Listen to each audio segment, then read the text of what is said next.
नमस्कार दोस्तों। मैं राजीव रंजन आप सभी का द अनप्रोफेशनल एजुकेशन पर स्वागत करता हूं। ये वीडियो सीरीज में हम लोग पूरी की पूरी क्राउन बिहार जनरल नॉलेज को कवर कर रहे हैं।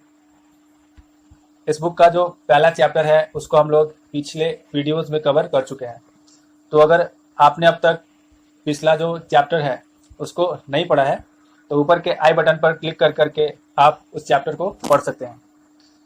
देखिए, बिहार जनरल नॉलेज जो क्राउन पब्लिकेशन की बुक है वो बीपीएससी या फिर बिहार रिलेटेड कोई भी एग्जाम अगर आप प्रिपेयर कर रहे हैं तो उसके लिए काफ़ी इंपॉर्टेंट बुक हो जाता है, क्योंकि इसमें सारे सब्जेक्ट्स हिस्ट्री से लेकर के politics, geography, economics, art and culture, ये सारी चीज़ें काफ़ी डिटेल में कवर की गई है। तो अगर आप एक बार इस बुक को पढ़ लेते हैं तो बिहार से रिलेटेड कोई भी क्वेश्चन के लिए आपको अलग से कोई दूसरी बुक पढ़ने की ज़रूरत नहीं पड़ेगी। और दोस्तों, अगर आप इस वीडियो सीरीज़ को रेगुलर फॉलो करते हैं तो आपको फिर अलग से दूसरी कोई बुक या फिर खुद यही बुक लेकर के पढ़ने की ज़रूरत नहीं पड़ेगी, क्योंकि इसमें सारे के सारे कॉन्सेप्ट जो है वो कवर कर दिए गए हैं। सो दोस्तों, अगर आपने पिछला जो लेसन है वो उसको नहीं किया है तो आप जाकर के पहले उसको कर लें और उसके बाद जो दूसरा चैप्टर है उसकी शुरुआत करें। सो दोस्तों, चलिए हम लोग शुरुआत करते हैं। इस चैप्टर में हम लोग जो एंशिएंट हिस्ट्री है बिहार की उसको कवर करेंगे।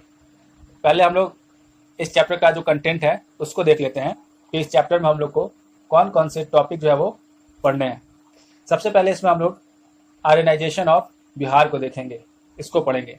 यानी कि जो आर्यंस थे वो बिहार में कब आए, कैसे उनका बिहार में आगमन हुआ, साथ ही साथ जो आर्यनाइजेशन है इसके बारे में जो रेफरेंस मिलता है वो किन बुक्स से मिलता है, इन सारी चीज़ों के बारे में हम लोग डिस्कस करेंगे। उसके बाद फिर हम लोग ये देखेंगे कि जो एंशिएंट बिहार था हमारा, उसका उस समय में वो किन किन महाजनपद या फिर किस किन एरिया को कवर करता था। यानी कि उस समय में जो अलग अलग डायनेस्टीज थी या फिर अलग अलग जो किंगडम था, तो कितने तरह के किंगडम जो थे आज के जो बिहार एरिया है उसमें वो मिलकर बनते थे, तो वो हम लोग देखेंगे। यानी कि उसका टेरिटोरियल डिवीजन हम लोग देखेंगे। उसके बाद हम लोग मगध डायनेस्टी के बारे में बात करेंगे। बिहार में जो सबसे इम्पोर्टेंट एरिया कह सकते हैं या फिर सेंटर कह सकते हैं वो मगध ही रहा है। मगध में लगभग 600 सालों तक जो पूरे इंडिया का पॉलिटिकल सेंटर है वो मगध ही रहा है। तो हम लोग उसके बाद मगध डायनेस्टी को देखेंगे, उसमें पढ़ेंगे कि एंशिएंट टाइम में इसका कौन कौन से डायनेस्टीज यहाँ पर रूल की। उसके बाद हम लोग ये भी जानेंगे कि मगध का जो सक्सेस हुआ, यानी कि मगध में जो रूलर्स होते थे उनका किस तरीके से पूरे कंट्री पर उनका रूल रहा, या फिर मगध में ऐसा क्या था जिसके वजह से जो मगध है इतने समय तक काफ़ी ज़्यादा मतलब बेहतर करता रहा। यानी कि जो मगध का सक्सेस हुआ उसके पीछे का क्या रीज़न है, क्या उसका जोग्राफिकल पोजीशन था, तो वो सारी चीज़ हम लोग डिस्कस करेंगे और जानेंगे कि आखिर मगध जो है वो इतना ज़्यादा सक्सेसफुल, इतना ज़्यादा समृद्ध जो राज था वो कैसे बना रहा, कितने समय तक। तो चलिए पहला शुरुआत करते हैं आर्यनाइजेशन ऑफ बिहार से। दोस्तों, पिछले वीडियोस में भी जब हम लोग सोर्सेज के बारे में पढ़ रहे थे तब उस वक्त हमने ये पढ़ा था कि जो बिहार के बारे में जो सबसे पहले रेफरेंस मिलता है, यानी कि जहाँ से हमें बिहार के बारे में सबसे पहले जानकारी मिलती है वो हमें अथर्ववेद और पंचविमासा ब्राह्मणा, इन दोनों से मिलता है। लेकिन साथ में हम लोगों ने यह भी डिस्कस किया था कि इनडायरेक्ट तौर पे सही, लेकिन बिहार के बारे में हमें जो जानकारी है वो कहीं ना कहीं ऋग्वेद से भी मिलती है। दोस्तों, ऋग्वेद में उस टाइम पर एक समुदाय इस रीजन में रहता था जिसको व्रत्यास कहते थे। इन व्रत्यास के बारे में अर्थवेद साथ ही साथ पंचविमासा ब्राह्मणा में मेंशन किया हुआ है। सॉरी, ये ऋग्वेद में नहीं था, ये अथर्ववेद और पंचविमासा महाब्राह्मणा में इसमें मेंशन किया हुआ था। इस कम्युनिटी के बारे में व्रत्यास, इसमें लिखा था कि मगध में व्रत्यास कम्युनिटी जो थी वो रहती थी। लेकिन उसके पहले भी दोस्तों ऋग्वेद के टाइम में एक कम्युनिटी के बारे में जिसे किकाता कहते हैं, उसके सेटलमेंट की बात कही गई है। यानी कि जो मगध एरिया है उसमें ये जो किकाकास थे वो रहते थे। ऋग्वेद में इसके बारे में ये भी जानकारी मिलती थी कि ये जो किकाकास थे ये आर्यंस नहीं थे, बल्कि इनका आर्यंस के साथ हमेशा वॉर ही होता था, यानी कि ये नॉन आर्यंस थे और हमेशा आर्यंस के साथ इनका जो एक तरीके से कहे तो वो वॉर चलता रहता था। इसके जो चिफ्टन थे यानी कि इस समुदाय के जो प्रमुख थे उनका नाम था परमांगदा, जो कि नॉन आर्यंस के थे और आर्यंस के साथ इनका एक अनफ्रेंडली रिलेशन था। इसके बारे में हमें जो मेंशन मिलता है वो यक्षास निरुका में मिलता है और यक्षा निरुका में ही किकाता का यूज जो है वो मगध के सिनोनिम के तौर पे किया गया है। यानी कि यक्ष की जो निरुका बुक है इसमें किकातास को जो जगह है उसको मगधा के सिनोनिम के तौर पे यूज किया गया है। सो दोस्तों यही से एक डायरेक्ट तो नहीं लेकिन इनडायरेक्ट रिलेशन जो है वो हमें मिलता है, देखने को मिलता है कि पहले समय में जो किकाता की बात की गई है ऋग्वेद में वो कहीं ना कहीं मगध जो है उसी के बारे में था। तो इसकी जानकारी हमें यक्षास निरुका से मिलती है। तो ऋग्वेद के समय में ये हमें अब पता चला कि ऋग्वेद के समय में बिहार में आर्यंस नहीं थे, बिहार में आर्यंस का प्रेजेंस नहीं था। यानी कि बिहार में जो आर्यंस आए थे वो ऋग वैदिक काल के बाद ही आए थे। सो दोस्तों बिहार में जो आर्यंस के बारे में जो हमें जानकारी मिलती है कि वो आर्यंस बिहार में कब आए कैसे आए, वो हमें शतपथ ब्राह्मणा से मिलती है। पहले भी हमने इसके बारे में मेंशन किया हुआ है कि शतपथ ब्राह्मण में हमें ये पता चलता है कि आर्यन जो थे वो बिहार में आए थे। शतपथ ब्राह्मण में एक स्टोरी के बारे में जिक्र की गई है, वह स्टोरी है विदेगा मथावा। स्टोरी इंपॉर्टेंट है दोस्तों, इसको ध्यान में रखिएगा। इस स्टोरी की बात की गई है विदेगा मथावा की और इस स्टोरी में ये पूरा का पूरा जिक्र मिलता है कि आर्यंस बिहार में कैसे हैं। चलिए इस स्टोरी को हम लोग जरा देखते हैं। इस स्टोरी के अकॉर्डिंग जो आर्यंस थे वो पहले सरस्वती नदी के किनारे जो थे वो आकर के बसे थे, जो कि हमारा ईस्टर्न पंजाब एरिया में जो है वो था, यानी कि अभी का जो पंजाब है, हरियाणा है, दिल्ली है, वहाँ कह सकते हैं। तो आर्यंस पहले वहीं पर आकर के बसे हुए थे नॉर्दर्न पार्ट में। तो वहाँ से क्या हुआ कि जो आर्यंस थे उनका एक आप कह सकते हैं एक तरीके का जो रिचुअल्स था, एक तरीके की जो पूजा थी वो करते थे और उस पूजा में वो लोग सैक्रिफिशियल फायर को लेकर के अपने एरिया में वो पूरा का पूरा जो है वो घुमाते थे। आप इसको रिलेट कर सकते हैं बाहुबली जो फिल्म थी उससे। बाहुबली 2 में भी आपको ऐसे ही एक रिचुअल दिखाया गया है जिसमें कि जो वहाँ की क्वीन थी वो अपने सर पर एक होली फायर लेकर के अपने राज्य में घूमती है, यानी कि उसको घूमना होता है और बिना रुके। तो वैसा ही कुछ रिचुअल यहाँ भी है। इसमें जो पृष्ठ थे गौतम रहुगुना, उन्होंने सैक्रिफिशियल फायर के साथ जो है वो चलना शुरू किया। ये एक्चुअली पृष्ठ है तो वो पूजा कराएंगे, ठीक है। सैक्रिफिशियल फायर जो है कोई और लेके चलेगा, हो सकता है कि वहाँ के जो राजा थे वो लेकर चले या फिर जो हो सकता है कि क्वीन हो, इसके बारे में कुछ मेंशन नहीं है। लेकिन सैक्रिफिशियल फायर जो लेकर के वो लोग वहाँ से चलते हैं और अपने पूरे रीजन में उसको लेकर के जाते हैं। तो जब वो बिहार के नजदीक पहुंचे तो वहां पर एक रिवर के बारे में मेंशन किया गया है, सदा नीरा रिवर। दोस्तों ये जो सदा नीरा रिवर है उस समय की, ये आज की जो घग्घर रिवर है उसके बारे में है। आज की जो घग्घर रिवर है उसके बारे में है, ठीक है। यानी कि सदा नीरा है वो घग्घर रिवर ही है। तो जैसे ही वो घग्घर रिवर के पास पहुंचे तो जो सैक्रिफिशियल फायर है उसने आगे जाने से मना कर दिया। वो बोला कि वो आगे इस नदी को पार नहीं कर सकता है। उसके बाद फिर वहां के जो राजा थे विदेगा मथावा, उन्होंने जो सैक्रिफिशियल फायर है उससे प्रार्थना की कि आप जो है वो आगे चले। उन्होंने उससे प्रार्थना किया, तब जाकर के जो अग्नि है, जो फायर है, उसने माधवा की जो है वो बात मानी और सदा नीरा जो रिवर है उसको क्रॉस किया। बाद में उसी जगह पर जो है वो लोग बसते चले गए, यानी कि वहाँ पर सेटलमेंट हो गया। और फिर उस नदी के जो कोस्ट है वहाँ पर ईस्टर्न कोस्ट में एक कम्युनिटी जो है वो धीरे धीरे वहाँ पर बसनी शुरू हो गई। तो चूंकि जो विदेहा मधावा थे, विदेवा ऑफ मधावा, इन्हीं के नाम पर जो रीजन था जहां पर ये सेटलमेंट बसा, उस रीजन का नाम जो है विदेहा रख दिया गया। तो दोस्तों जो बिहार में विदेहा है, विदेहा, ये जो रीजन है ये वही रीजन है जहां पर आर्यंस आकर के सेटल हुए थे सबसे पहले। और ये विदेहा जो नाम है वो जो आर्यंस किंग थे विदेहा, उन्हीं के नाम पर लिखा हुआ है, उन्हीं के नाम पर रखा हुआ है। तो दोस्तों हमें इस कहानी से पता चलता है कि जो आर्यंस थे वो बिहार में आए थे, और वो बिहार में जो सबसे पहला उनका सेटलमेंट था वो विदेहा में था।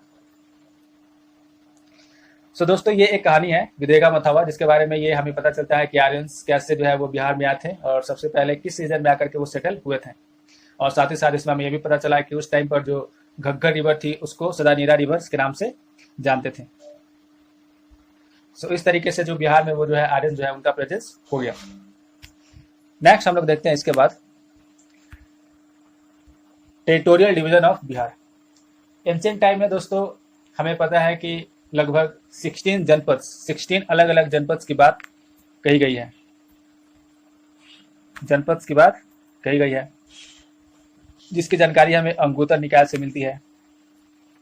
अंगुतर निकाय जो कि एक बौद्धिस्ट बुक है, वहां से हमें मिलती है, पता चलती है कि जो उस टाइम पे जो एंशिएंट टाइम में था वो पूरा इंडिया जो है वो 16 जनपद में बटा हुआ था। उन्हीं 16 जनपद में से 3 जनपद जो है वो आज का जो बिहार है उसको बांटते हैं। वो 3 जनपद कौन कौन से हैं? एक है मगध, दूसरा है अंग, तीसरा है वैशाली। दोस्तों विदेहा जो है उसको एक अलग जनपद के तौर पे अंगुतर निकाय में मेंशन नहीं किया गया है, विदेहा को वैशाली का ही पार्ट बताया गया है। तो विदेहा जो है ये 16 जनपदों में से नहीं आता है, लेकिन इसमें अलग से लिखने का रीज़न है क्योंकि विदेहा जो है इम्पॉर्टेंट एरिया था। विदेहा स्टार्टिंग में एक इंडिपेंडेंट किंगडम था, लेकिन बाद में जब यहाँ के जो जनक होते थे, राजा होते थे, जब उनकी जो डायनेस्टी थी वो खत्म हो गई, तब ये पूरा का पूरा विदेहा जो किंगडम था वो वैशाली में मर्ज हो गया था। शायद यही रीजन है कि जो अंगुतर निकाय में विदेहा को एक अलग से जो जनपद है वो नहीं दिखलाया गया है, बल्कि इसको वैशाली के साथ मर्ज करके दिखलाया गया है।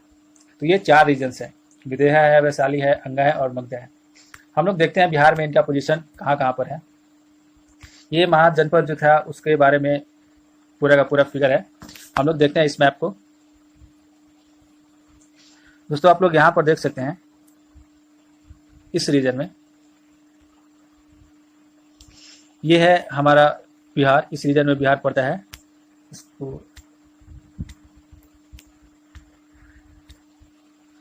तो यहाँ पर आप देख सकते हैं अंगा है, अंग प्रदेश, ये है मगध, ऊपर में ही है वैशाली जहाँ पर कि जो विदेहा है वो भी आता है। तो ये 3 रीजन है जहाँ पर ये पूरा का पूरा हमारा आज का बिहार है। इसके अलावा भी बाकी जो जगह है आप देख सकते हैं, जैसे कि यहाँ पर कुशल है, मल्ल है, उसके अलावा पंचाल है, उसके इधर में आप देखिएगा तो आपको मिल जाएगा कुरु है, मत्स्य है, सूरसेना है। देखिए दोस्तों ये सारे जो महाजनपद से इनके बारे में आपको अगर आप महाभारत देखें तो इन सारे जनपद के बारे में आपको महाभारत में मेंशन मिलेगा, क्योंकि जो कौरव थे वो कुरु प्रदेश के थे, उसके अलावा जो पांचाली जो थी वो पंचाल की थी, इसलिए उसका नाम भी पंचाली था। जो द्रौपदी है, सो दोस्तों ये सारी चीज़ें आपको जो है वो महाभारत में मेंशन किया हुआ है, आपको वहाँ पर दिख जाएगा। चलिए हम लोग नेक्स्ट देखते हैं। तो बात करते हैं विदेहा की। विदेहा जो है गंगा के नॉर्दर्न साइड में लोकेटेड है ऊपर में, और यहाँ के जो डायनेस्टी थी वो इक्ष्वाकुस सन नीमी विदेहा के डिसेंडेंट्स थे। जो नीमी विदेहा थे उनके डिसेंडेंट ही इस डायनेस्टी को लगातार आगे बढ़ा करके लेकर के आए हैं। मिथिजनका जो कि नीमी विदेहा के बेटे थे, पुत्र थे, इन्हीं के नाम पर जो मिथिला है उसका नाम पड़ा। मिथिला जो है विदेहा की कैपिटल थी, विदेहा की कैपिटल थी मिथिला। तो इन्हीं के नाम पर जो मिथि जनका थे, आगे आने वाले जो सारे राजा थे यहाँ के उनको जनक बोला जाने लगा। तो विदेहा में जब भी अगर जनक की बात की जाए तो वो वहाँ के लिए यूज होने वाला एक शब्द है, उनके लिए एक यूज होने वाला एक एडजेक्टिव आप कह सकते हैं। तो मिथिला जनका के नाम पर ही वहाँ पर जनक जो है वो बोला जाने लगा। हम लोग बात करते हैं कुछ इंपॉर्टेंट जो यहाँ पे किंग थे उनके बारे में। जो 23वें जनक थे उनका नाम था सिरध्वजा जनक। और ये जो थे सीता के पिता थे, जो माता सीता थी जिनका जिक्र हमें रामायण में मिलता है, और भगवान राम की जो है हमें मेंशन मिलता है रामायण में। तो उनके जो पिता थे वो इसी विदेहा के ही राजा थे, और उनका नाम था सिरध्वजा जनक। वो विदेहा के 23rd जनक थे, यानी कि 23वें राजा थे। माता सीता का जो विवाह हुआ था हम सबको पता है कि भगवान राम से हुआ था। विदेहा में जो टोटल जनक हुए हैं वो 54 जनक हुए हैं, यानी कि 54 राजा जो थे वो विदेहा में हुए हैं। विदेहा में जो माता सीता थी उनको वैदेही भी इसीलिए बोला जाता था क्योंकि वो विदेहा से बिलोंग करती थी, इसलिए कभी कभी उनका जो नाम है वो वैदेही भी बोला जाता है, मेंशन जो है वो मिलता है। जब ये जो जनक थे इनकी डायनेस्टी जो थी वहाँ पर ख़त्म हो गई, यानी कि जो मोनार्की था वो ख़त्म हो गया, तब उसके बाद ये जो मोनार्की था वो रिपब्लिक से रिप्लेस हो गया, यानी कि वहाँ से अब मोनार्की न रह करके वहाँ पर रिपब्लिक का इस्टेब्लिशमेंट हो गया। और ये पूरा का पूरा जो विदेहा किंगडम है वो वर्जियन कॉन्फेडरेसी में मर्ज हो गया। तो शायद इसलिए दोस्तों जो है वो विदेहा को एक अलग जनपद के तौर पर नहीं दिखाया जाता है, बल्कि इसे वज्जी जो है इसी में मर्ज किया हुआ दिखाया जाता है, जो वज्जी कॉन्फेडरेशन है। वज्जी यानी कि जो हम लोगों ने अभी बात किया था जो वैशाली है उसको लेकर के वज्जी कॉन्फेडरेशन ने अभी बात किया है। जो ये जो वैशाली है ये वज्जी कॉन्फेडरेशन का ही पार्ट है, तो आप इसको कंफ्यूज मत कीजिएगा वैशाली से और वज्जी से। वैशाली एक पार्ट है उसका, और पूरा जो लगभग जितने भी वहाँ पर अलग अलग रिपब्लिक्स थे उनको मिला करके वज्जी कॉन्फेडरेशन बोला जाता था। तो यहाँ पर कंफ्यूज होने की ज़रूरत नहीं है। नेक्स्ट हम लोग बात करते हैं अंग प्रदेश की। अंग प्रदेश के बारे में जो सबसे पहले मेंशन मिलता है वो अथर्ववेद में मिलता है। ये अभी आज का जो प्रेजेंट डे भागलपुर है और मुजफ्फरपुर डिस्ट्रिक्ट है इसको मिलता है, यानी कि आज का जो भागलपुर है और मुजफ्फरपुर डिस्ट्रिक्ट है वो एरिया मिल करके उस टाइम का जो अंग प्रदेश है वो बनाते थे। इसमें लगभग 25 किंग्स हुए थे। इसकी जो कैपिटल थी वो मालिनी थी, बाद में ये कैपिटल जो बदल करके वो चंपा हो गया था। इसके जो पहले राजा थे वो तितिक्षु बोलेंगे इसको, तितिक्षु थे, और जो सबसे लास्ट राजा थे वो थे कर्ण। ये महाभारत वाले ही कर्ण हैं जिनका मेंशन महाभारत में मिलता है, इसलिए आप अगर महाभारत देखते होंगे तो कर्ण के लिए जो वर्ड यूज होता है वो अंगराज कर्ण बोला जाता है। तो ये क्योंकि वो अंग प्रदेश के जो थे वो राजा थे। महाभारत वॉर के बाद अंग प्रदेश का और मगध के बीच में लगातार जो है वो वॉर होता रहा, जिसके बाद में क्या हुआ कि जब बिंबिसार आया तब उसने क्या किया कि जो अंग के जो सबसे अंतिम रूलर थे उसको हरा करके अंग प्रदेश को जो था वो मगध में मिला लिया था। यानी कि लास्ट में क्या हुआ, बिंबिसार ने अंग को जीत लिया था और उसे मगध का पार्ट बना दिया। ये था अंग प्रदेश। उसके बाद बात करते हैं वज्जी का। तो वज्जी जो था वो एक अकेला जो कह सकते हैं वो राज्य नहीं था, बल्कि इसमें अलग अलग रिपब्लिक्स थे, उन सबको मिला करके एक फेडरेशन बनता था। जैसे इंडिया भी एक फेडरेशन ही है, लेकिन ये क्वासी फेडरल इसको बोला जाता है। कनाडा भी एक फेडरेशन है जिसमें अलग अलग स्टेट्स मिलकर के एक नेशन बनाते हैं, एक बड़ा स्टेट बना सकते हैं। तो वैसे भी वज्जी था, इसलिए इसमें सबसे पहले रिपब्लिक की बात जो है वो की जाती है। तो वज्जी में लगभग 10 अलग अलग रिपब्लिक्स जो थे वो थे, और मिल करके वज्जी कॉन्फेडरेशन बनता था। और इसके बारे में जानकारी हमें जो बुद्धा लिटरेचर्स थे उसके बारे से मिलता है। बुद्धा के टाइम में जो लिटरेचर बने थे पाली लैंग्वेज में, उसमें हमें इसकी जानकारी मिलती है। इसमें कई तरह के क्लान्स थे। क्लान्स का मतलब आप गोत्र से समझ सकते हैं, या फिर एक ही वंश के जो अलग अलग जो बढ़ जाते हैं बाद में चल करके, जो भाई लोग होते हैं, तो उनसे आप समझ सकते हैं। उसमें आपका उग्रास हो गए, भोगास हो गए, जैंत्रिक। जैंत्रिक इंपॉर्टेंट है, आप इसको मेंशन करके बताइए कि आप जैंत्रिक के बारे में क्या जानते हैं। उसके अलावा कौरवाज है, लिक्शवीज है। लिक्शवीज और जैंत्रिक ये इंपॉर्टेंट है क्योंकि इसके बारे में आगे भी मेंशन मिलेगा। एंड वज्जी, ये सारे जो थे वो कुछ क्लान्स के नाम है। लिक्शवीज इसमें सबसे ज़्यादा ताकतवर थे, मोस्ट पावरफुल जो रिपब्लिक था वो लिक्शवीज थे। अभी के टाइम में ये जो पूरा का पूरा कॉन्फेडरेशन है वो वैशाली और मुजफ्फरपुर को दिखलाते हैं, यानी कि वैशाली और मुजफ्फरपुर को मिला दिया जाए तो पूरा का पूरा जो वज्जी कॉन्फेडरेशन है वो आपको देखने को मिल जाएगा, यानी कि वो एरिया पूरा का पूरा वो कंप्राइज करेगा। ये जो रिपब्लिक है इसको भी जो है डिस्ट्रॉय किया था मगध के रूलर अजातशत्रु ने। मगध के रूलर अजातशत्रु ने इसके ऊपर अटैक करके इसको अपने राज्य में मिला लिया था। और उसके बाद फिर जो वजीर रिपब्लिक था वो पूरी तरीके से खत्म हो गया था। बाद में फिर वापस से ये रिवाइव हुआ था, इसके बारे में हम लोग आगे बात करेंगे। लेकिन वजीर कन्फेडरेशन दोबारा से एक बार रिवाइव हुआ था, एक बार जब ये मगध में मिल गया था उसके बाद। तो दोस्तों ये था एंशिएंट बिहार के बारे में, जिसमें हम लोगों ने आर्यनाइजेशन पढ़ा और साथ ही साथ ये देखा कि उस समय जो टेरिटोरियल डिवीजन था वो अलग अलग कितने तरह के थे और कौन कौन से उस समय के जो किंगडम थे वो मिलाकर के आज का जो प्रेजेंट बिहार है उसको बनाते हैं। नेक्स्ट वीडियो में हम लोग बात करेंगे मगध के बारे में और मगध के जो अलग अलग रूलर्स रहे हैं उनके बारे में भी। तो दोस्तों आप इस वीडियो को, अगर आपको अच्छा लगा तो आप इस वीडियो को लाइक कीजिए। अगर आपको कुछ पूछना है, कोई कंफ्यूजन है या फिर किसी तरह का है तो आप कमेंट कर सकते हैं। कमेंट का जो जवाब है वो आपको बिल्कुल मिलेगा, उसका रिप्लाई बिल्कुल किया जाएगा। तो आप इस वीडियो को लाइक कीजिए, ज़्यादा से ज़्यादा शेयर कीजिए और अगर किसी तरह की कोई प्रॉब्लम है तो कमेंट कीजिए। और चैनल को अब तक सब्सक्राइब नहीं किया है तो चैनल को सब्सक्राइब कर लीजिए। तो चलिए दोस्तों, आज के लिए बस इतना ही। थैंक यू, धन्यवाद।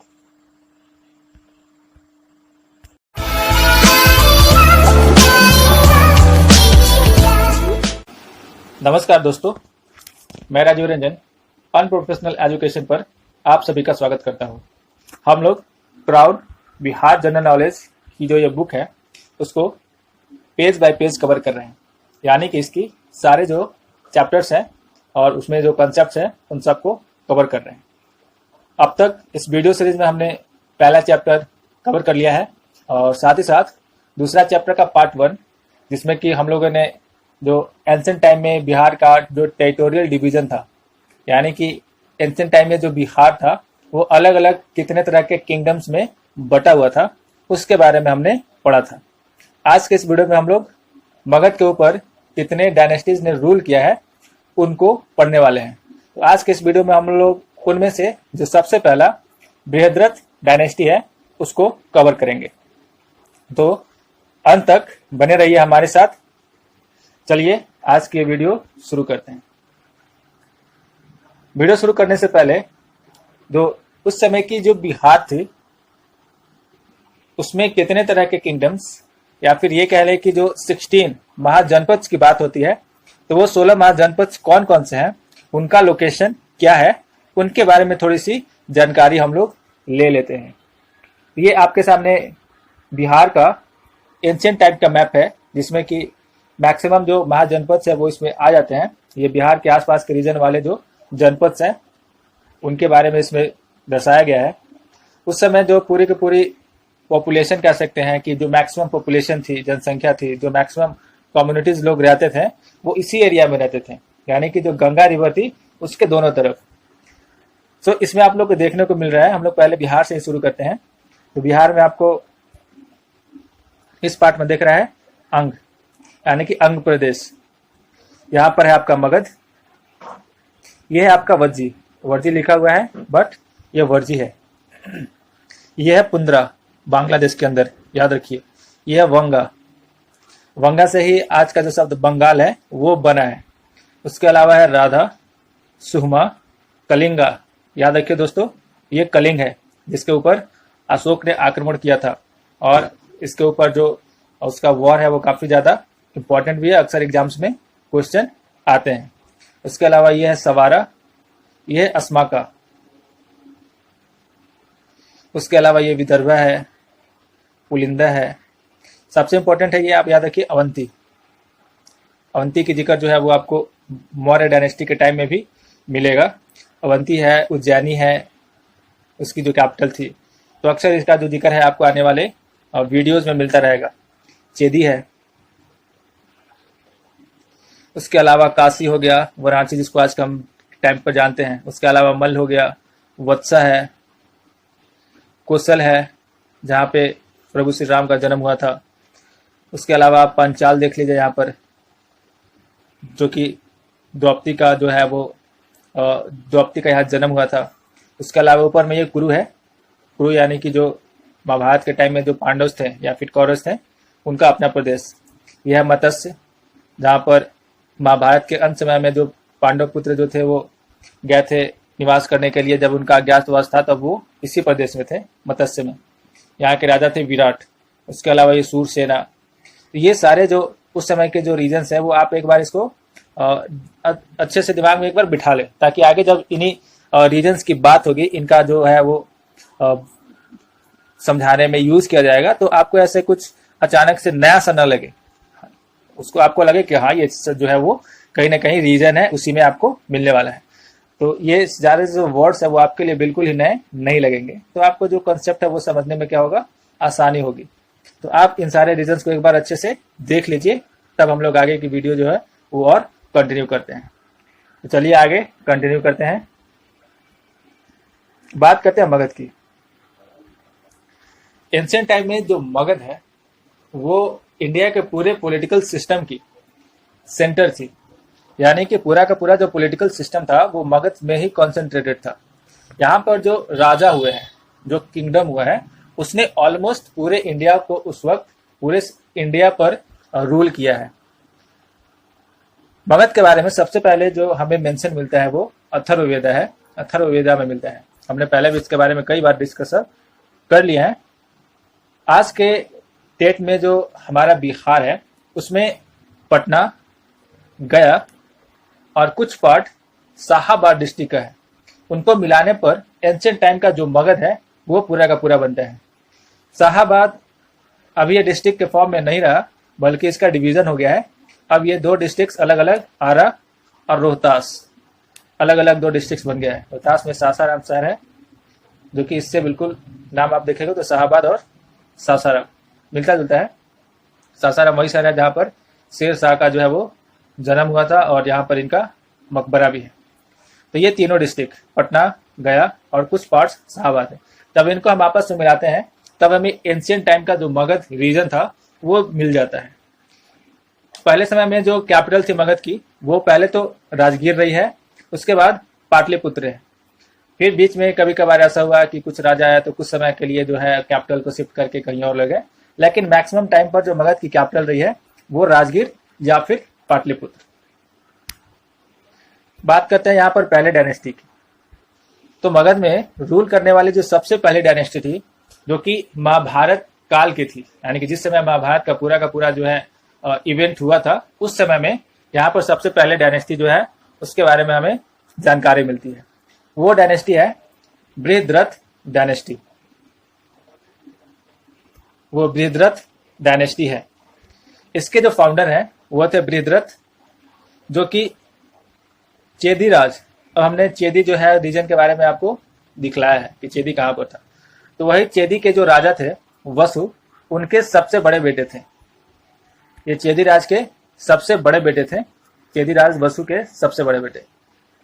तो इस डायनेस्टी में लगभग 10 राजा हुए थे। इन 10 राजाओं में जो सबसे ज्यादा स्ट्रॉन्गेस्ट था, जो सबसे ज्यादा पावरफुल था, वो था जरासंध। और इसी जरासंध के बारे में हमें महाभारत में जानकारी मिलती है।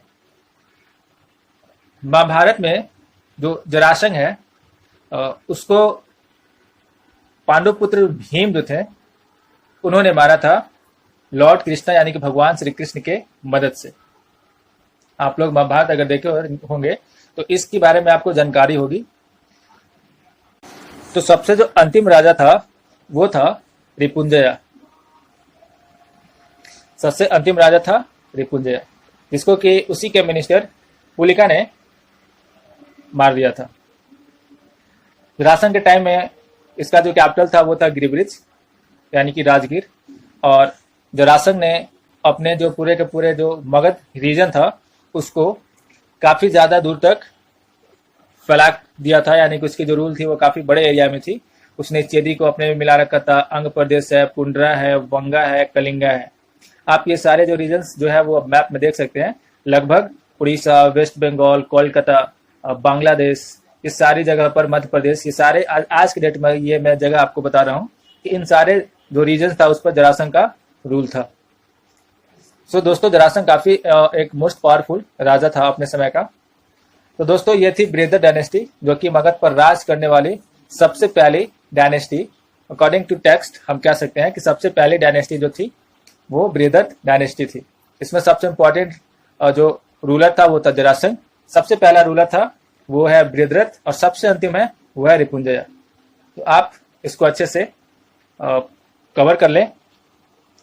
सो दोस्तों, आज के इस वीडियो में बस इतना ही। आज की ये वीडियो अगर आपको अच्छी लगी और इन्फॉर्मेशन अगर आपको लगा कि हाँ ये इन्फॉर्मेशन काफ़ी यूजफुल है, तो आप इस वीडियो को ज़रूर से लाइक कीजिए और जितना हो सके इसको शेयर कीजिए और कमेंट कीजिए। तो आपका कमेंट ही मेरे लिए मोटिवेशन का काम करता है, तो आप ज़रूर से कमेंट करें। चैनल अब तक सब्सक्राइब नहीं किया तो चैनल को सब्सक्राइब कर लें। तो दोस्तों, तब तक के लिए थैंक यू। मिलते हैं अगले वीडियो में एक नई डायनेस्टी के साथ। थैंक यू, धन्यवाद।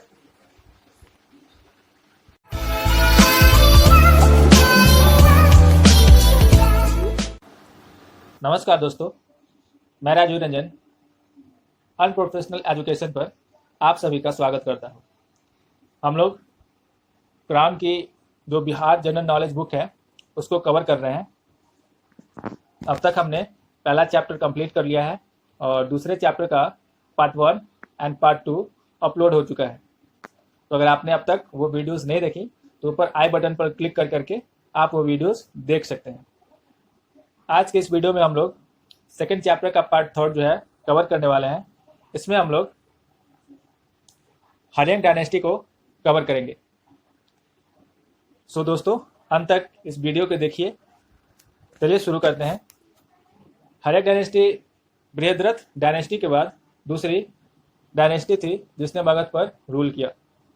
इस डायनेस्टी के जो फाउंडर थे वो थे बिंबिसार। बिंबिसार ने इस डायनेस्टी की स्थापना की थी और इसके बारे में हमें जानकारी बुद्ध चरित्र जो बुक है उसमें मिलती है, जो कि अश्वघोष के द्वारा लिखी गई है। बौद्धिस्ट एंड जैन टेक्स्ट जो है वो बिंबिसार को सेनिया या फिर सेरेनिका के नाम से भी जानकारी देती है। यानी कि according to Buddhist and Jain text Bimbisara का जो दूसरा नाम है वो सेनिया और सिरानिका है। बिंबिसार ने 15 साल की उम्र में, मात्र 15 साल की उम्र में जो राज्य था उसको संभाला था। यानी कि उसने 15 साल की उम्र में गद्दी पर वो बैठा। उसने अंग प्रदेश को अटैक किया और उसको मगध में मिला लिया और वहां का वायसराय उसने अजातशत्रु अपने पुत्र को बना दिया।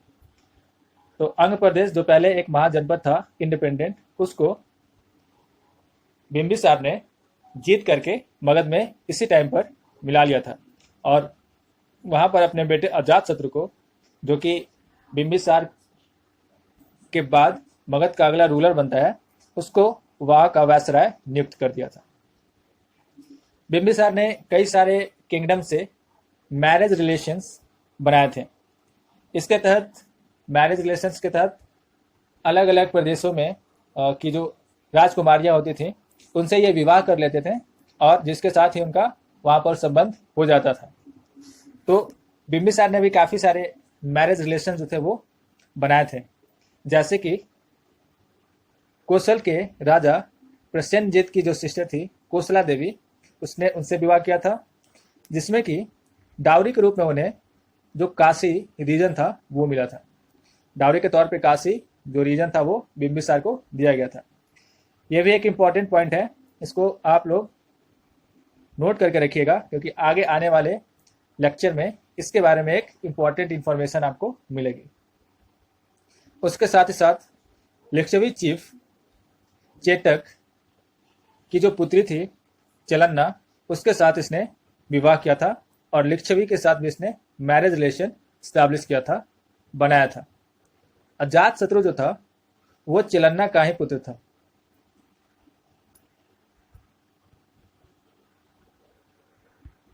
उसने इसके साथ साथ मध्य देश के जो राजा थे उसकी बेटी क्षेमा से भी विवाह किया था। इसके साथ साथ उसके अवंती और गांधार प्रदेशों से भी रिलेशंस थे।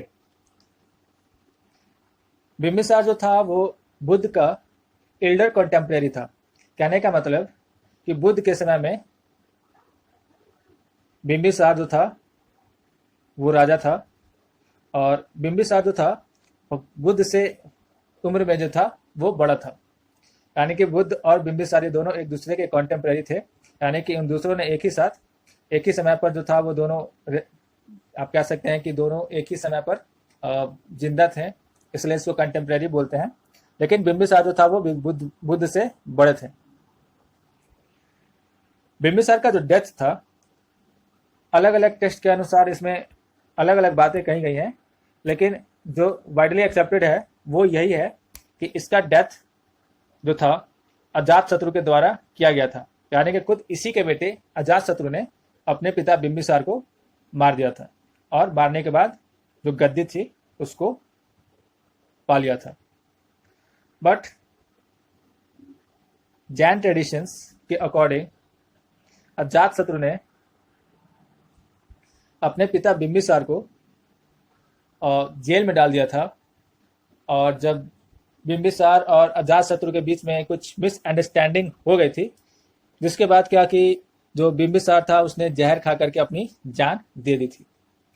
तो दो अलग अलग तरह की बातें हैं, जिसमें एक में ये कहा जाता है कि बिंबिसार को उसी के पुत्र अजातशत्रु ने मार दिया था, और दूसरी तरफ ये बातें भी हैं कि बिंबिसार जो है अपने बेटे के कुछ गलत किए गए कामों को लेकर के वो नाराज था, और उसको लेकर के उसने जहर खा करके सुसाइड कर लिया था। ये दोनों अलग अलग बातें हैं, बट देखा जाए तो कॉमन पॉइंट ये है कि बिंबिसार के डेथ के पीछे जो रीजन है वो अजातशत्रु ही है। सो दोस्तों, ये था हार्यंग डायनेस्टी के बारे में, जिसमें अभी तक हमने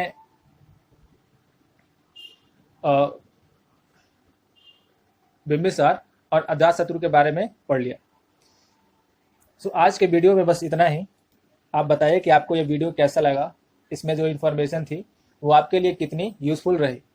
आपको अगर वीडियो अच्छा लगा तो आप इसको लाइक कीजिए, ज़्यादा से ज़्यादा इसको शेयर कीजिए, और अच्छा लगे तो आप बेशक कमेंट कीजिए, क्योंकि आपका कमेंट ही मेरे लिए मोटिवेशन का काम करता है।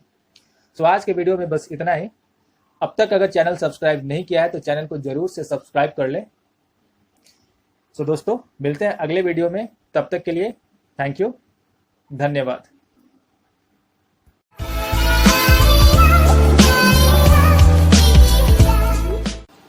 नमस्कार दोस्तों, मैं राजीव रंजन अनप्रोफेशनल एजुकेशन पर आप सभी का स्वागत करता हूं। हम लोग इस पूरे वीडियो सीरीज में क्राउन का जो बिहार जनरल नॉलेज की बुक है उसको पेज बाय पेज कवर कर रहे हैं। अब तक हमने इस बुक की जो पहला चैप्टर है उसको कंप्लीट कर लिया है, साथ ही साथ दूसरे चैप्टर का 3 पार्ट जो है वो अपलोड हो चुका है। पिछले वीडियो में हमने हार्यंग डायनेस्टी के बारे में पढ़ा था, जिसमें हमने बिंबिसार का जो पीरियड था उसको कवर कर लिया है।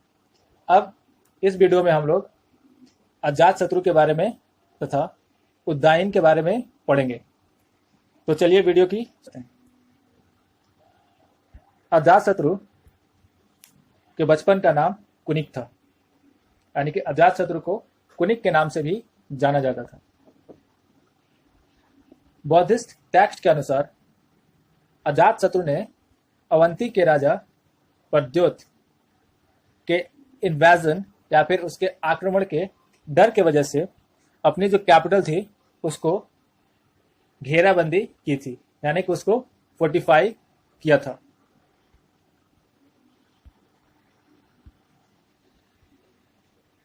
अजातशत्रु की माता का नाम जो था वो चलन्ना था, और जैसा कि हम लोगों ने पिछले वीडियो में पढ़ा है कि बिंबिसार ने कई सारे राज्यों के साथ मैरिज रिलेशन जो था वो बनाया था। उसी में से एक राज्य था कौशल, जहां के राजा प्रसन्नजीत ने अपनी बहन कौशल देवी की विवाह जो था वो बिंबिसार से किया था। सो कौशल देवी के डेथ के बाद अब चूंकि अजातशत्रु जो है उसकी माता चलन्ना थी, तो जब कौशल देवी की डेथ हो गई तब उसका जो भाई था प्रसन्नजीत, उसने उस वक्त डावरी के तौर पे, दहेज के तौर पे जो दिया गया एरिया था काशी, उसको वापस से अपने राज्य में मिला लेता है, यानी कि उसके ऊपर वो अपना कब्जा जमा लेता है, जिसके वजह से अजातशत्रु और प्रसेनजीत के बीच में एक वॉर होता है और अल्टीमेटली उस वॉर में अजातशत्रु जीत जाता है और वापस से काशी को पूरी तरीके से मगध में मर्ज कर लेता है। अजातशत्रु एक काफी एम्बिशियस रूलर था। वो अपने किंगडम का जितना हो सके उतना ज्यादा एक्सपेंशन करना चाहता था, यानी कि वो एक एग्रेसिव रूलर था। तो उसने काशी को मगध में मिलाने के बाद उसने जो रिपब्लिक ऑफ वज्जी है उस पर भी आक्रमण किया था और उसको भी अपने राज्य में मिला लिया था। लेकिन दोस्तों, जो रिपब्लिक ऑफ वज्जी है, यानी कि जो लिच्छविज गणराज्य जिसको हम लोग बोलते हैं, उसको अजातशत्रु के लिए जीतना आसान नहीं था, क्योंकि वो पूरा का पूरा फेडरेशन था जिसमें लगभग 10 या 12 जो अलग अलग किंगडम थे वो यूनाइटेड थे, एक साथ थे। तो उसी के विषय में एक बार गौतम बुद्ध ने अजातशत्रु को ये एडवाइस दिया था कि वो तब तक वज्जी को नहीं जीत सकता जब तक वज्जी में जो अलग अलग क्लैंस हैं, यानी कि जो अलग अलग गण हैं, वो यूनाइटेड हैं, यानी कि वो एक साथ हैं। तो गौतम बुद्ध ने अजातशत्रु को यह एडवाइस दिया था कि अगर वो वज्जी को जीतना चाहता है तो सबसे पहले उसे उन अलग अलग जो क्लैंस है उनमें फूट डालना पड़ेगा, यानी कि उनके बीच किसी तरह से कोई झगड़ा करा दे जिसके वजह से उनकी जो एकता है वो टूट जाए। अजातशत्रु ने गौतम बुद्ध की इस एडवाइस को माना और उसने अपने मिनिस्टर वसकरा को वहां भेजा, जिसके वजह से उनके बीच में फूट पड़ गई और उनका जो स्ट्रेंथ है वो काफी ज्यादा कम पड़ गई, यानी कि उनकी जो स्ट्रेंथ थी वो काफी ज्यादा कमजोर हो गई। जिसके बाद फिर अजातशत्रु ने नए वेपन्स के साथ, अलग अलग तरह के वेपन्स उस टाइम पर अजातशत्रु ने बनाए हुए थे, तो उन सारे अस्त्रों के साथ, वेपन्स के साथ उसने वज्जी पर अटैक कर दिया और वज्जी को जीत लिया और मगध में उसको मिला लिया। लेकिन बाद में ये कॉन्फेडरेसी वापस से रिवाइव हो जाता है अजातशत्रु की डेथ के बाद। लिच्छविज और या फिर जो वज्जी कॉन्फेडरेशन थे वो काफी स्ट्रेंथ था उनका, इसीलिए वो वापस से अजातशत्रु के डेथ के बाद रिवाइव करने में सक्सेसफुल रहते हैं। गौतम बुद्ध और महावीर ये दोनों जो थे अजातशत्रु के कॉन्टेम्परेरी थे। दोस्तों, आप लोग ये याद रखिए कि गौतम बुद्ध जो है वो बिंबिसार के भी कॉन्टेम्परेरी रहे हैं और अजातशत्रु के भी कॉन्टेम्परेरी रहे हैं, और महावीरा सिर्फ और सिर्फ अजातशत्रु के कॉन्टेम्परेरी रहे हैं। बिंबिसार इनका एक एल्डर कॉन्टेम्परेरी था, वही अजातशत्रु इनका एक यंगर कॉन्टेम्परेरी था, यानी कि अजातशत्रु इन दोनों से क्या था, उम्र में छोटा था। इसी के शासनकाल में गौतम बुद्ध की डेथ भी हो जाती है। यह भी एक इंपॉर्टेंट पॉइंट है, आप इसको नोट कर लीजिएगा कि अजातशत्रु के ही शासनकाल में गौतम बुद्ध की डेथ होती है। ये क्वेश्चन आ सकता है। नेक्स्ट बात करते हैं उदयन की। अजातशत्रु के बाद मगध का अगला रूलर कौन हुआ था, इसके बारे में लेकर के एक मत नहीं रहा है, बट जैन टेक्स्ट के अकॉर्डिंग उदय करके एक पर्सन का जिक्र मिलता है जो कि बिल्कुल उदयभद्र यानी कि जो उदयन है उनके आइडेंटिकल है, यानी कि दोनों में काफी सिमिलैरिटी है, दोनों के बारे में जो मेंशन किया गया है, और उन्हीं को अजातशत्रु का सक्सेसर जो है वो बताया गया है। तो वाइडली एक्सेप्टेड फैक्ट यही है कि अजातशत्रु के जो सक्सेसर है वो उदयन ही है, जिसका पीरियड 460 से लेकर के, ये मिसप्रिंट है थोड़ा सा, तो अजातशत्रु के बाद जो सक्सेसर है वो उदयन ही रहा है।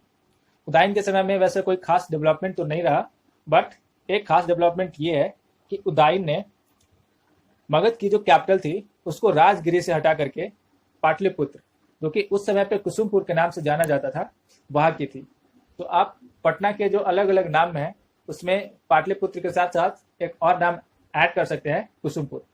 ये क्वेश्चन भी अक्सर पूछता है कि पटना के अलग अलग कौन से नाम हैं, तो कुसुमपुर आप याद रखिए कि ये पटना यानी कि पाटलिपुत्र का ही पुराना नाम है। उदयन ने ही ये पाटलिपुत्र जो शहर है उसको बसाया था। सो दोस्तों, आज के वीडियो में हमने हर्यन डायनेस्टी के अजातशत्रु और उदयन के बारे में बात की। तो आज के इस वीडियो में बस इतना ही। अगले वीडियो में हम लोग नेक्स्ट डायनेस्टी जो कि शिशुनाग डायनेस्टी है उसको कवर करेंगे। तो अगर ये वीडियो आपको इन्फॉर्मेटिव लगी, आपके प्रिपरेशन में इस वीडियो से अगर थोड़ा सा भी हेल्प मिलता है तो आप इस वीडियो को लाइक कीजिए और इसे शेयर कीजिए। लाइक और शेयर करने में दोस्तों आपका कुछ खर्च नहीं होता है, तो आप अगर अच्छा लगता है तो आप बेशक इसको लाइक कर दें। साथ ही साथ आप कमेंट जरूर करें। आप कमेंट करते हैं तो उससे मुझे मोटिवेशन मिलता है, तो ही मैं आगे की और वीडियो जो है वो बना पाता हूँ, उससे मुझे मोटिवेशन मिलता है। सो अब तक अगर आपने इस चैनल को सब्सक्राइब नहीं किया तो इस चैनल को बेशक आप सब्सक्राइब कर लें। अगले वीडियो में हम लोग शिशुनाग डायनेस्टी के बारे में बात करेंगे। तब तक के लिए दोस्तों थैंक यू। मिलते हैं अगले वीडियो में। धन्यवाद। नमस्कार दोस्तों, अनप्रोफेशनल एजुकेशन पर आप सभी का स्वागत है। इस वीडियो सीरीज में हम लोग क्राउन पब्लिकेशन की बिहार जनरल नॉलेज बुक को फॉलो कर रहे हैं। यह बुक बीपीएससी तथा साथ ही साथ अदर बिहार रिलेटेड एग्जाम्स के लिए काफ़ी इम्पॉर्टेंट बुक है। इसमें डिटेल में काफ़ी सारी चीज़ें जो है वो कवर की गई हैं। तो अब तक इस वीडियो सीरीज में हम लोगों ने पहला चैप्टर और साथ ही साथ दूसरे चैप्टर का 4 पार्ट्स अपलोड हो चुका है, यानी कि उसको हम लोगों ने कवर कर लिया है। पिछले वीडियोज़ में हम लोगों ने जो हरियन डायनेस्टी था उसको अच्छे से कवर किया है। आज के इस वीडियो में हम लोग शिशुनाग डायनेस्टी तथा नंद डायनेस्टी और साथ ही साथ कि मगध के सक्सेस के पीछे के जो रीजन्स हैं उसको कवर करेंगे।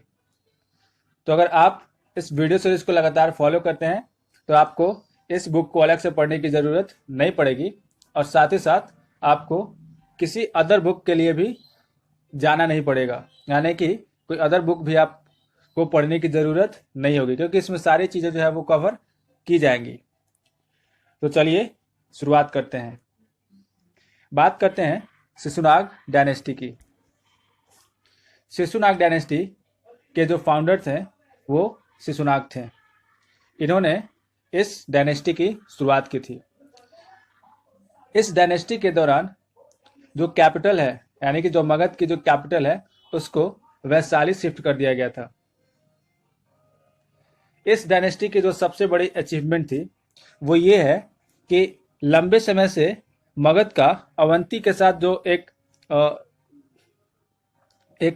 आप कह सकते हैं कि एक दुश्मनी वाला जो रिलेशन था, क्योंकि अक्सर मगध और अवंती के बीच में वॉर जो होते हैं वो होते रहते थे, यानी कि इनके बीच का रिलेशन जो था वो काफ़ी ज़्यादा खराब था, क्योंकि मगध और साथ ही साथ अवंती दोनों एक प्रॉस्परस स्टेट थे उस वक्त। तो अक्सर 100 सालों का लगभग इतना लंबा जो राइवलरी है दोनों के बीच का, मगध और अवंती का, वो इस डायनेस्टी के जो पीरियड है उसमें आकर के ख़त्म हो गया था, क्योंकि उन्होंने शिशुनाग डायनेस्टी ने अवंती के जो प्रद्योत होते थे उनको हराया था, पूरी तरीके से इनको डिस्ट्रक्ट कर दिया था। तो इसमें यही सबसे इम्पोर्टेंट अचीवमेंट था कि जो उनका 100 ईयर ओल्ड राइवलरी जो था अवंती के साथ, वो इस डायनेस्टी के आने के बाद समाप्त हो गया था। शिशुनाग के बाद जो उसका सक्सेसर हुआ था वो था कालाशोक। कालाशोक ने जो कैपिटल वैशाली कर दिया गया था उसको परमानेंटली पाटलिपुत्रा जो है वो लेकर के आया था, यानी कि वापस से जो कैपिटल सिटी है वो पाटलिपुत्र बनाया गया था। इसके पहले उदयन ने पाटलिपुत्र को कैपिटल बनाया था। हर्ष चरित्र के अकॉर्डिंग कालाशोक को महापद्म नंद ने मारा था, और उसके बाद फिर नंद डायनेस्टी की स्थापना हुई थी। तो शिशुनाग डायनेस्टी में जो इम्पोर्टेंट रूलर थे वो तो खुद पहला हो जाएगा शिशुनाग, और उसके बाद दूसरा है कालाशोक। शिशुनाग के समय में 100 ईयर ओल्ड राइवलरी जो चल रही थी अवंती के साथ, उसको एक फुल स्टॉप मिला था। और कालाशोक ने क्या किया था कि जो कैपिटल वैशाली लेकर जाया गया था उसको वापस से पाटलिपुत्र लेकर के आया था। चलिए आगे बात करते हैं नंद डायनेस्टी की। नंद डायनेस्टी के जो फाउंडर थे, यानी कि इसकी जो स्थापना की थी, वो है महापद्म नंद। महापद्म नंद एक काफ़ी बेहतर रूलर थे, काफ़ी एम्बिशियस रूलर थे ये।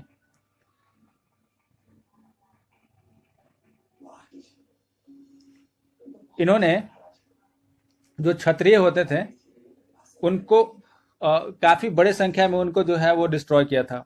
यानी कि जो क्षत्रिय राजा थे उसको महापद्मनंद ने हराया था, उनको जीता था। जैसे कि उनके समय के थे इक्ष्वाकुज हो गए, पांचाल हो गए, कुरुज हो गए, हेला हो गए, अस्माका हो गए, माथी है, सूर्यसेना है। इन सारे जो प्लेसेज अलग अलग, जो सारी जो क्षत्रिय डायनेस्टीज हैं, आप इनको इनके जगह से अच्छे से याद कर सकते हैं। इसके जब ये चैप्टर मैंने शुरुआत की थी तो उसमें मैंने एंशिएंट टाइम में जो इंडिया का मैप था, जिसमें कि सारी के सारी जो 16 जनपद थी, महाजनपद, उनको मैंने बताया था। तो उसमें ये सारे प्लेसेस आप देख सकते हैं और उससे इनको रिलेट कर सकते हैं कि हाँ, ये सारी डायनेस्टीज का जो प्लेस है रूल का वो कौन सा था। तो महापद्मनंद ने काफी सारे नंबर्स में जो क्षत्रिय किंगडम थे, क्षत्रिय राजाओं थे, उनको हराया था, उनको जीता था। तो महापद्मनंद एक बहुत ही ज्यादा एम्बिशियस रूलर थे। बात करते हैं धनानंद की। धनानंद जो था वो नंद डायनेस्टी का सबसे लास्ट रूलर था। महापद्मनंद के बाद और भी रूलर्स थे, लेकिन जो सबसे लास्ट रूलर था वो था धनानंद। ये सिकंदर के कंटेम्प्रेरी था, यानी कि सिकंदर का जो टाइम पीरियड था उसी टाइम पीरियड में मगध में धनानंद का रूल था। धनानंद एक काफी ज्यादा अभिमानी, या आप इसको इगोइस्टिक रूलर कह सकते हैं। ये अपने सामने किसी दूसरे को बिल्कुल ही नहीं देखता था और उसको हमेशा नीचा दिखलाता था। इसी टाइम पर जो चाणक्य है, जिसको हम लोग कौटिल्य के नाम से भी जानते हैं, उन्होंने धनानंद को हराने का प्रण लिया और उसके लिए उन्होंने चंद्रगुप्त मौर्य को पूरी तरीके से गाइड किया। और चाणक्य के गाइडेंस में चंद्रगुप्त मौर्य ने धनानंद को हराया और वहां पर फिर अपना रूल जो है वो स्टैब्लिश किया, जिसके बाद मगध पर मौर्य डायनेस्टी की रूल जो है वो स्टैब्लिश हो जाती है और नंद डायनेस्टी जो है वो समाप्त हो जाता है। तो इसके बाद फिर वहां पर जो मौर्य डायनेस्टी है उसकी स्थापना हो जाती है और आगे फिर मौर्य डायनेस्टी की शुरुआत हो जाती है, जिसमें इंपॉर्टेंट रूलर हुए हैं अशोका, जिसको हम लोग द ग्रेट अशोका के नाम से जानते हैं। चंद्रगुप्त मौर्य का जो है वो सिकंदर के साथ भी, सिकंदर के कंटेम्प्रेरी थे चंद्रगुप्त मौर्य। सो यहाँ पर धनानंद जो है, यानी कि जो नंद डायनेस्टी है उसकी समाप्त हो जाती है और आगे मौर्य डायनेस्टी का एस्टेब्लिशमेंट हो जाता है। मौर्य डायनेस्टी को हम लोग डिटेल में पढ़ेंगे आने वाले वीडियोज में। तो ये था नंद डायनेस्टी। बात करते हैं मगध के सक्सेस का। आखिर मगध जो है वो इस ड्यूरेशन में कैसे इतना ज्यादा सक्सेसफुल रहा था। सबसे पहली बात तो ये है कि मगध में इन दौरान जो रूलर्स थे वो काफी ज्यादा कुशल रूलर्स थे और वो काफी एम्बिशियस थे। उनको विस्तार करना, अपने राज्य का विस्तार करना उनका प्रमुख नीतियों में था। तो काफी एम्बिशियस रूलर्स उस समय पर मगध में रूल किए, जैसे कि बिम्बिसार वैसे बिम्बिसार हो गए, अजात शत्रु है, महापद्मनंद है। तो ये सारे जो रूलर्स थे वो काफी ज्यादा एम्बिशियस रूलर्स थे। उसके अलावा मगध का जो जियोग्राफिकल लोकेशन था वो भी काफी ज्यादा इंपॉर्टेंट था। देखिए, उस समय पर जो वेपन्स बनते थे वो सारे के सारे आयरन के वेपन्स होते थे। आज के समय की तरह इतना ज्यादा एडवांस वेपन तो उस वक्त थे नहीं। जो भी वेपन्स होते थे वो आयरन के वेपन्स होते थे। जो भी मतलब वॉर के लिए इसेंशियल चीजें हैं उसमें आयरन का एक इम्पॉर्टेंट रोल था उनको बनाने में। और अगर आयरन की और की जो अगर डिपॉजिट्स देखें हम, तो वो राजगीर के आसपास थी और मगध वाले रीजन में, राजगीर हो गया, उसके अलावा जो धनबाद वाला एरिया है उस तरफ, तो उसमें आयरन्स के ओर काफी ज्यादा थे। और आयरन्स ओर्स मिलने की वजह से ही मगध जो है अपनी सेना को इतना ज्यादा स्ट्रांग बना सका और साथ ही साथ जो अपना इकोनॉमी है उसने काफी अच्छा बिल्डअप किया, काफी अच्छा डेवलप किया। इसीलिए जहां पर ये आयरन ओर के डिपॉजिट्स, जिस किंगडम के एरिया में ये डिपॉजिट्स मिले हैं, वो किंगडम जो है वो काफी ज्यादा प्रॉस्परस रहा है, काफी ज्यादा उसने डेवलपमेंट की है। जैसे कि मगध का जो राइवल स्टेट था वो था अवंती, और अवंती में भी जो आयरन ओर थे उसके डिपॉजिट्स थे। इसीलिए मगध और अवंती के बीच में राइवलरी जो थी वो पुरानी थी, काफी समय से चली आ रही थी। बात करते हैं मगध की कैपिटल की। पहले जो कैपिटल था वो राजगीर था और राजगीर कैपिटल जो था वो 5 तरफ से, 5 मतलब पहाड़ियों से घिरा हुआ था। तो ये उस समय के टाइम पर ये काफी ज्यादा सेफ कैपिटल थी, क्योंकि उस हिल्स को पार करके राजगीर पर आकर के अटैक कर पाना काफी ज्यादा दूसरे रूलर्स के लिए डिफिकल्ट था, उनके लिए आसान काम नहीं होता था। पटना की बात करें तो पटना जब आगे चल करके पटना कैपिटल सिटी बनाया गया, तो पटना जैसा कि हम लोग को पता है कि गंगा, सोन, गंडक, ये गंडक है, गंडक इनके कॉन्फ्लुएंस पर बसा हुआ है। और जो घग्गर रिवर है वो भी पटना से काफी ज्यादा दूर नहीं है। तो इतने जो रिवर्स के किनारे बसे होने की वजह से ये पूरा का पूरा पटना जो एरिया है वो काफी ज्यादा उपजाऊ है, जिसके वजह से वहाँ की इकॉनमी जो थी वो काफी बेहतर थी। तो ये भी एक रीजन था कि मगध की इकॉनमी काफी बेहतर थी।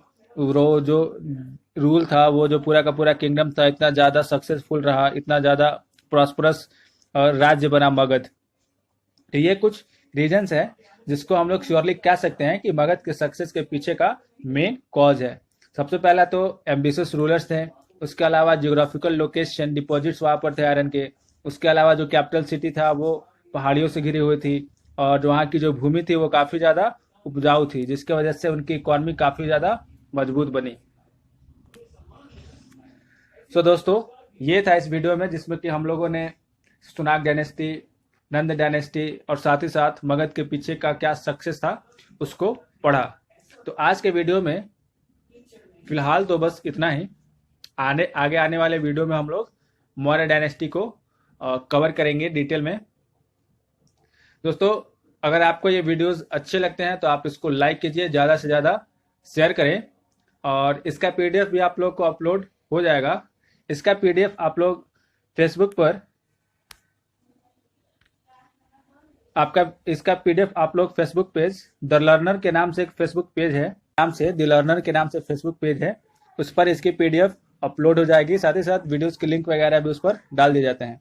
तो आपको अगर इसकी पीडीएफ चाहिए तो आप फेसबुक पेज द लर्नर को जाकर के फॉलो कर लीजिए, उसको लाइक कर लीजिए, जहां पर आपको इसकी पीडीएफ वो है मिल जाएगी। तो दोस्तों, आज के लिए बस इतना ही। अगर आपको वीडियो अच्छी लगती है तो आप बेशक इसको लाइक करें, कमेंट करें और साथ ही साथ इसको शेयर करें। और अब तक अगर आपने चैनल को सब्सक्राइब नहीं किया है तो चैनल को सब्सक्राइब कर ले। तो मिलते हैं नेक्स्ट वीडियो में, तब तक के लिए धन्यवाद।